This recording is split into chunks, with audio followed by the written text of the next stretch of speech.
Welcome to my channel Manutech. Today I will tell you about orthogonal signals. Before telling you about orthogonal signals, I want to explain what are orthogonal vectors. ठीक है, अगर two vectors हैं A1 and A2, ठीक है, ये two vectors हैं, उसका जो ग्राफिकली हम इसको कैसे रिप्रेजेंट कर सकते हैं इन टू वेक्टर्स को. सपोज कीजिए A1 जो वेक्टर है वो हम इससे रिप्रेजेंट कर रहे हैं और जो A2 वेक्टर है हम इससे रिप्रेजेंट कर रहे हैं. ठीक है, इसमें तो 90 डिग्री का एंगल फॉर्म्ड हो रहा है इन दोनों वेक्टर्स के बीच में. सपोज कीजिए फर्स्टली जो हम केस लेते हैं जिसमें 90 डिग्री एंगल ना फॉर्म्ड हो रहा हो, मींस A1 जो है कुछ इस तरह से हो और A2 जो वेक्टर है वो कुछ इस तरह से, और इनके बीच में जो एंगल है वो थीटा है. ठीक है, अब जो है A1 को हम एक्सप्रेस कर सकते हैं A2 वेक्टर के टर्म्स में. अगर हम सपोज करें कि this is a AE vector means error vector, और C1 A2 जो है वो फ्रॉम हेयर टू हेयर जो होगी वो डिस्टेंस हो गई. मीन्स ये हो गई, इसका मतलब ये है कि हम A1 जो वेक्टर है हम उसको एक्सप्रेस कर सकते हैं A2 वेक्टर में C1 A2 plus AE vector के थ्रू. ठीक है, means from here to here this is A1 C1 A2 and from here it is AE. ठीक है, दिस प्लस दिस जो हो गया वो A1 हो गया. ठीक है, अगर सपोज कीजिए AE जो वेक्टर है मीन्स एरर जो वेक्टर है, this is error vector, this is 0, this becomes 0. ठीक है, अगर इसकी वैल्यू 0 हो जाती है AE वेक्टर की, ठीक है, तो इसका मतलब ये है कि A1 और A2 के बिटवीन जो एंगल होगा वो 90 डिग्री का फॉर्म्ड होगा, तब जो है AE वेक्टर जो है वो 0 होगा. ठीक है, मीन्स ये जो AE वेक्टर है वो इस तरह से शिफ्ट हो गया. ठीक है, तो इसका मतलब ये हो गया कि A1 और A2 वेक्टर्स जो हैं वो ऑर्थोगोनल वेक्टर हो गए. If A1 vector and A2 vector has 90 degree angle between them, 90 degree angle between them,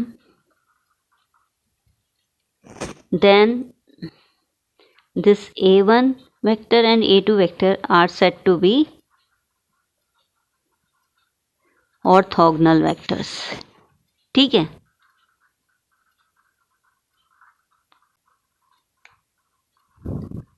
okay, understood. Means ये जो वेक्टर्स हैं A1 और A2 ये इस कंडीशन में 90 डिग्री के एंगल की कंडीशन में जो हैं वो ऑर्थोगोनल वेक्टर होंगे.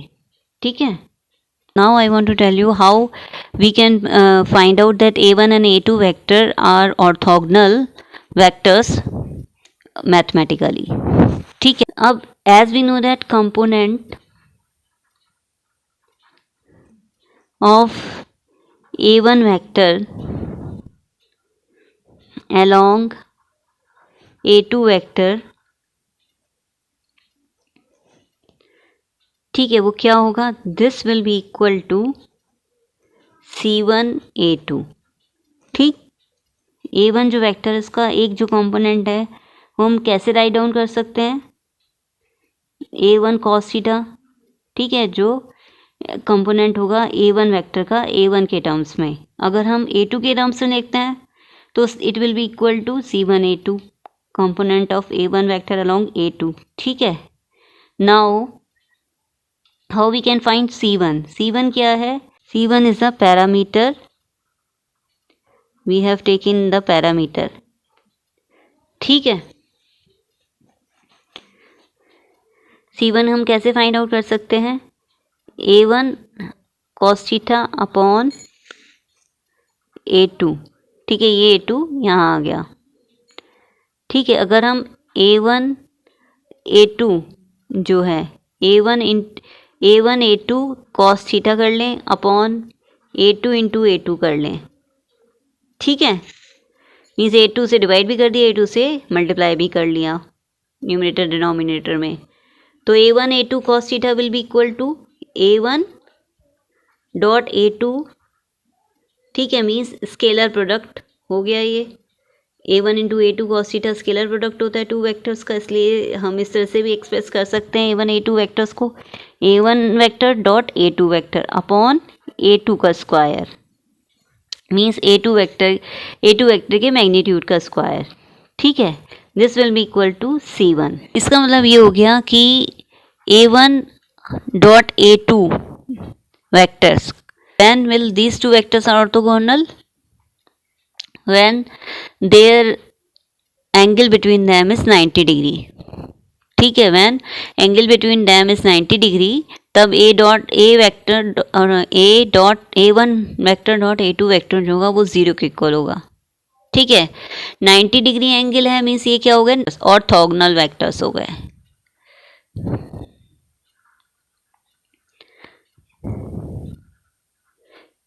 ठीक है, मीन्स क्या कंडीशन होगी ऑर्थोगोनल वेक्टर, अगर टू वेक्टर्स ऑर्थोगोनल हैं, कि जब vector a1 and vector a2 का स्केलर प्रोडक्ट है वो 0 के इक्वल आएगा।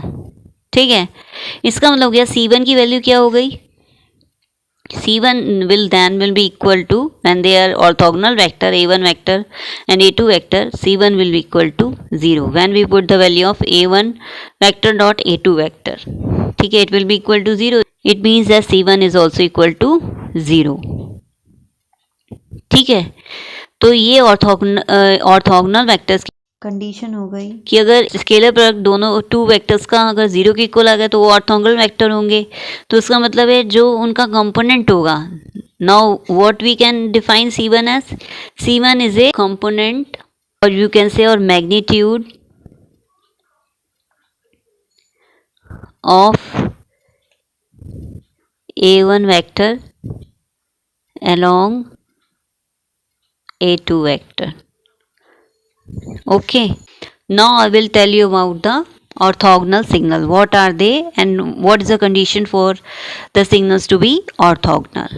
Okay, now if you take two signals x1t and x2t, ठीक है, अब इनकी क्या कंडीशन होगी when we can call these signals as orthogonal signal। ठीक है, let's see। Now we can approximate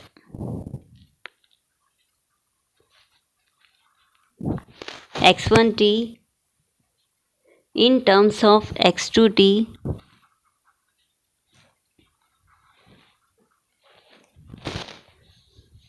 over the interval t1 and t2 when t is between t1 and t2। क्या कैसे अप्रॉक्सीमेट कर सकते हैं x1t को x2t के terms में, x1t is equal to c1 x2t। ठीक है, वी आर अप्रॉक्सीमेटिंग इट। ठीक है, अब जो एक्चुअल वेक्टर है वो, जो एक्चुअल सिग्नल है वो x1t है, we are only approximating it in terms of x2t, signal x2t। ठीक है, it means that x1t will be equal to c1 x2t plus xet। ठीक, this is what, this is error signal। ठीक है, इसका मतलब error signal किसके equal आएगा, actual signal minus approximate signal. ठीक है, अब एरर सिग्नल को हमें जो है मिनिमाइज करना है। ठीक है, ताकि जो है हम डिफाइन कर पाएँ x1t को x2t की टर्म में टोटली। ठीक है, तो हम कैसे इसको एरर सिग्नल को मिनिमाइज कर सकते हैं, अगर हम जो है एवरेज वैल्यूज़ की फाइंड करें। इसका एवरेज फाइंड किया XET का एरर सिग्नल का over the interval t1 and t2, it will be equal to this average value of, this is what, average value of error signal। Okay, it will be equal to what, 1 upon t2 minus t1 with integration t1 t2 और x E T की value किसकी equal आएगी, x1t minus c1 x2t dt. Okay, but if we are finding average value, ठीक है, error signal की, तो किसी T की वैल्यू के एरर सिग्नल की जो वैल्यू है वो पॉजिटिव आएगी, ठीक है, किसी टी की वैल्यू के लिए नेगेटिव आएगी एरर सिग्नल की वैल्यू. तो इट मीन्स ये दोनों जो वैल्यूज़ हैं वो कैंसिल आउट हो जाएंगी, जिसकी वजह से जो एरर सिग्नल हो जाएगा वो मिनिमम हो जाएगा, ठीक है.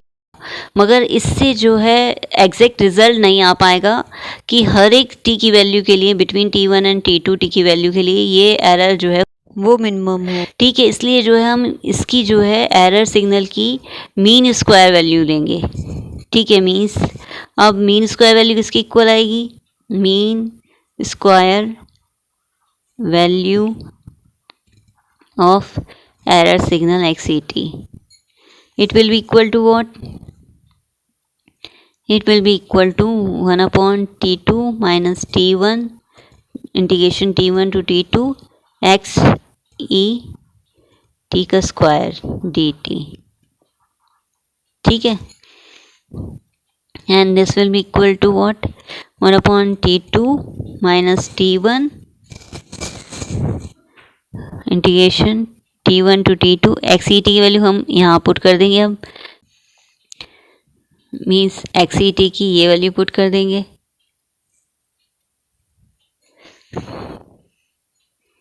And it will be equal to x1t minus c1 x2t का whole square dt. Okay, and it will be equal to 1 upon t2 minus t1.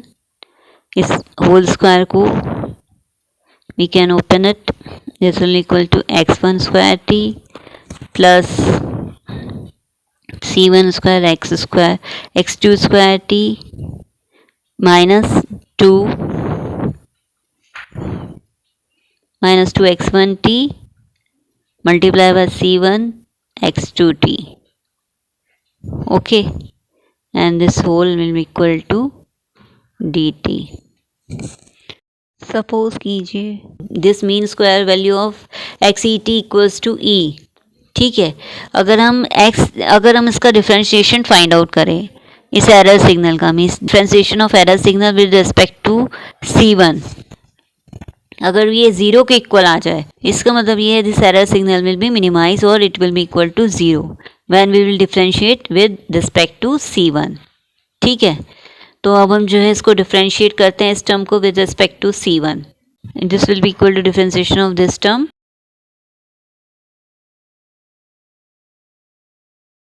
with respect to dC1, and it will be equal to, this whole term will be equal to 0. Okay, now we will change the order of the differentiation and integration, and this will equal to 1 upon t2 minus t1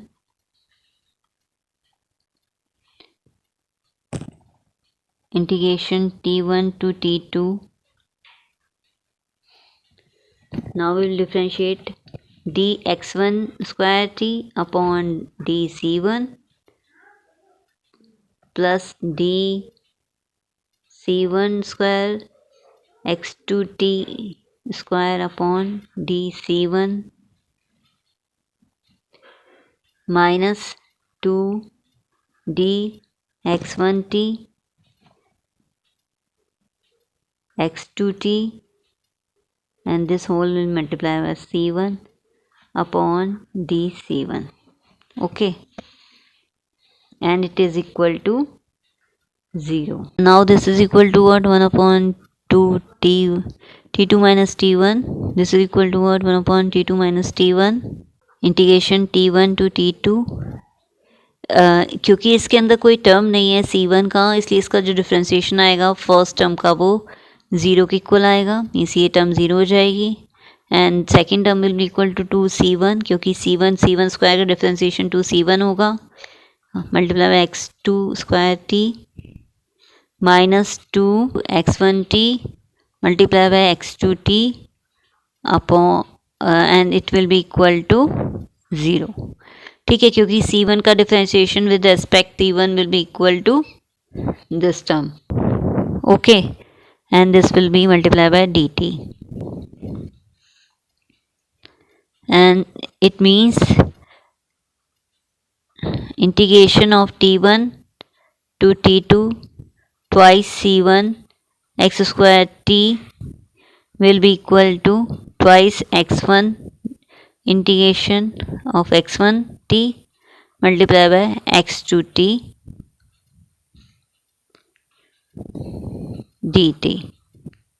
ठीक है, अब 2 से 2 cancel out हो गया. It means C1 is equal to integration of x1 t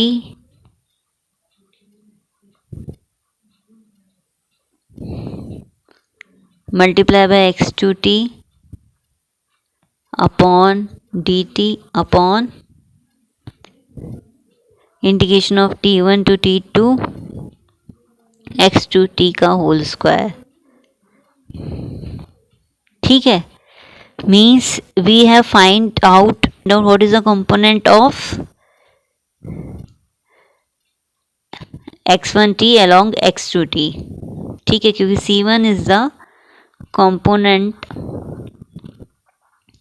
along x1t x2t of x1t. This is component of x1t along x2t.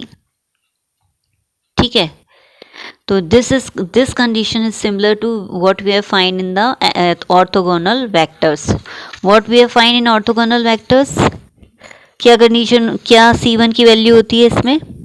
Component of vector A1 along A2 क्या था? Scalar product of A1 and A2 vector A1 and A2 upon A2 square. वही similar condition जो हम यहाँ देख सकते हैं कि C1 की वैल्यू किसकी इक्वल आई है? x1t डॉट x2t का जो इंटीग्रेशन है अपॉन x2t का होल स्क्वायर का इंटीग्रेशन. ठीक है, इसका मतलब ये हो गया कि दिस टर्म जो है C1 जो टर्म है वो component of x1t along x2t हो गया. ठीक है, ऑर्थोगोनल वेक्टर की कंडीशन क्या होती है कि जब A1 डॉट A2 जब वेक्टर A1 का स्केलर प्रोडक्ट हो A2 के साथ 0 के इक्वल आ जाए तो वो ऑर्थोगोनल वेक्टर होते हैं. तो इसका मतलब ऑन कंपेयरिंग वी कैन से अगर T1 integration T1 to T2 this term जो है x1t डॉट x2t 0 के इक्वल आ जाए तो x1t एंड x2t जो वेक्टर्स हैं, जो सिग्नल्स हैं, वो आर ऑर्थोगोनल सिग्नल्स.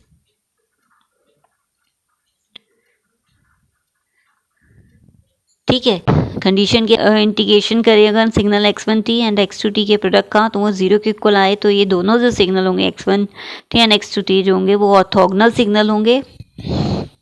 ठीक है, और इसमें भी जो है C1 must be equal to 0 for orthogonal signals. We can say by comparing with orthogonal vectors. ठीक है, क्योंकि ऑर्थोगोनल वेक्टर में भी जो डॉट प्रोडक्ट था वो 0 के इक्वल आना चाहिए अगर सिग्नल ऑर्थोगोनल है, और C1 जो मैग्नीट्यूड है कंपोनेंट ऑफ A1 का अलॉन्ग A2 जो है वो 0 के इक्वल आएगा. तब भी हम कह सकते हैं that these two signals are orthogonal signals. अब क्वेश्चन ये राइज होता है why we need orthogonal signals. हमें ऑर्थोगोनल सिग्नल की नीड क्यों हुई? तो मतलब ऑर्थोगोनल सिग्नल क्या हो गए? We can write orthogonal signals, two signals are said to be orthogonal if they are mutually independent. ठीक है, अब हमने ये तो फाइंड आउट कर लिया ऑर्थोगोनल सिग्नल क्या होते हैं. ऑर्थोगोनल सिग्नल वो होते हैं जब वो म्यूचुअली इंडिपेंडेंट हो. मीन्स पर x1t का कोई भी पार्ट जो है सिमिलर ना हो x2t के. ठीक है, कोई भी कंपोनेंट ना आए x1t का अलॉन्ग x2t तो इसका मतलब ये म्यूचुअली इंडिपेंडेंट हो गए दोनों सिग्नल्स, क्योंकि कोई कंपोनेंट ही नहीं फॉर्म्ड हो रहा है x1t का x2t के अलॉन्ग या x2t का x1t के अलॉन्ग. ठीक है, अब क्वेश्चन ये अराइज होता है कि कि हमें ऑर्थोगोनल सिग्नल जो है फाइंड आउट करने की नीड हुई कि सिग्नल ऑर्थोगोनल है कि नहीं, क्योंकि ऑर्थोगोनैलिटी की ये कंडीशन प्रॉपर्टी होती है कि it allow transmission of more than one signal over A common channel. अगर एक कॉमन चैनल है, अगर उसमें हमें सिग्नल ट्रांसमिट करते हैं तो हमें चाहिए कि टू सिग्नल जो है मैशअप ना हो, मिक्स, ठीक है। तो इसलिए जो है ऑर्थोगोनल सिग्नल्स जो है फाइंड आउट करने की नीड हुई, ठीक है। Okay, thank you.